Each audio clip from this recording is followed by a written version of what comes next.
this is Yana Smakula for SimonsSTM.com. Welcome back for another Yippee for Yana video. Calligraphy is and has always been extremely popular. It looks absolutely gorgeous. It's always very personalized and unique. But calligraphy is also something that's not given naturally to everyone. It takes a lot of time and practice to master. In this video, I'll show you how to fake a gorgeous calligraphy-like Christmas card with the help of clear stamps. Stamping is easy. There are thousands of gorgeous stamp designs out there, and to fake the calligraphy look on my cards today, I picked this Merry Christmas stamp from Simon Says Stamp. Now, I always like to add a little something extra to my cards, a little extra message. So here, I'm adding one message that reads, "Wishing you peace and joy."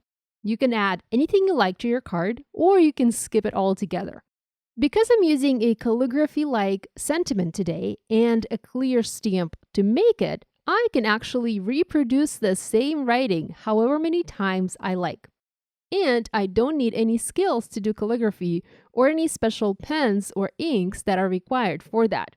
I'd love to learn calligraphy one day, but for now, I'm just going to fake it using supplies I already have. I've positioned my Merry Christmas sentiment at a slight angle on my card, and next I filled the space above and below it using beautiful snowflakes. I'm going for blue, gold, and white color combination today, so I'm working on a dark blue cardstock panel. I will heat emboss all of the images in gold embossing powder, and finally I will add white pen accents to finish this card. I've already treated my paper with an anti-static powder tool. I inked up my images with clear sticky ink, and now I'm simply stamping those onto my paper. I'm using a stamping platform today to help me stamp all of the images at once, and also to be able to stamp this sentiment onto multiple panels, as I have several card variations in mind that I would like to try. I'm going to cover this with gold embossing powder and use my heat tool to melt it in place. I prefer, whenever possible, to heat emboss my paper just once. In other words, I try not to heat emboss a sentiment and then heat emboss snowflakes, as the more heat you apply, the more your paper will warp. So hitting your paper with your heat tool just once to heat emboss everything in one go is really helpful. While the powder is melting, I'm already loving this design. It's clean, it's modern, it's easy to make, and it really does look like I wrote that Merry Christmas myself. Next, I always like to use my pencil eraser to remove the anti-static powder from my paper. It doesn't change or damage the heat embossing, but it does a pretty good job of removing that milky film that's covering my paper.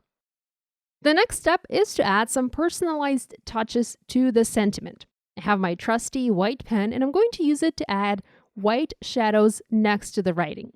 This might be the most intimidating part of this process, but all you have to do here is actually follow the curve of the letters and add white details.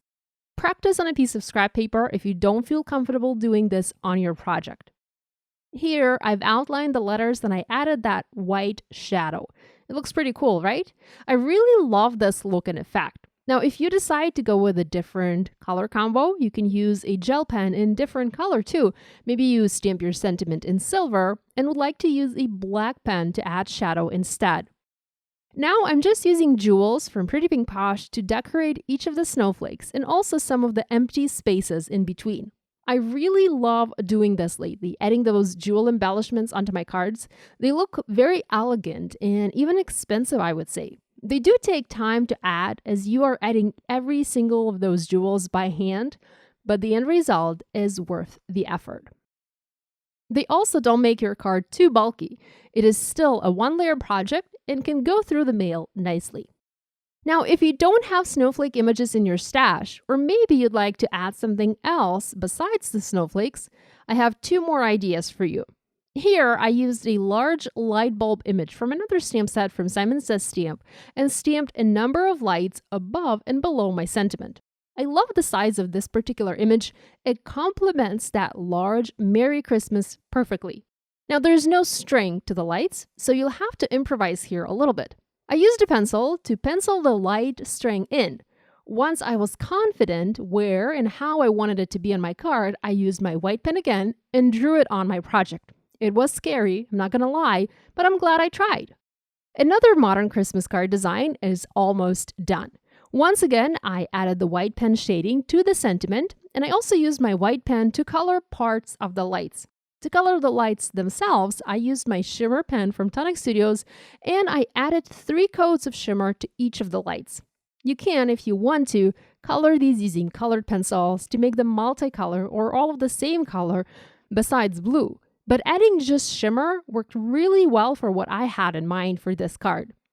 Now you can also coat each of the lights with glossy accents for some extra detail, but I decided not to. Again, I added jewels to this card. This time I went with midnight black jewels, also from Pretty Pink Posh, and I simply scattered them in between the lights. Using jewels or any other tiny embellishment is actually a good way to hide any imperfections that you might have in your project, like some stray embossing powder or an accidental dot with a white pen. Now, because I couldn't stop at just 2 cards, I also made one more. Here I used images of gifts from yet another stamp set from Simon Says Stamp. All supplies are detailed below, and again I gold heat embossed them and colored them using a white pen and my shimmer brush. I hope you guys will give this idea a try. If you do make a card inspired by this video, we'd love it if you shared your project online and tagged us on social media. We always enjoy seeing what you make. Be sure to give this video a thumbs up and to subscribe to this channel if you haven't yet done so. Thanks so much for joining me today. I'll see you next time. Bye!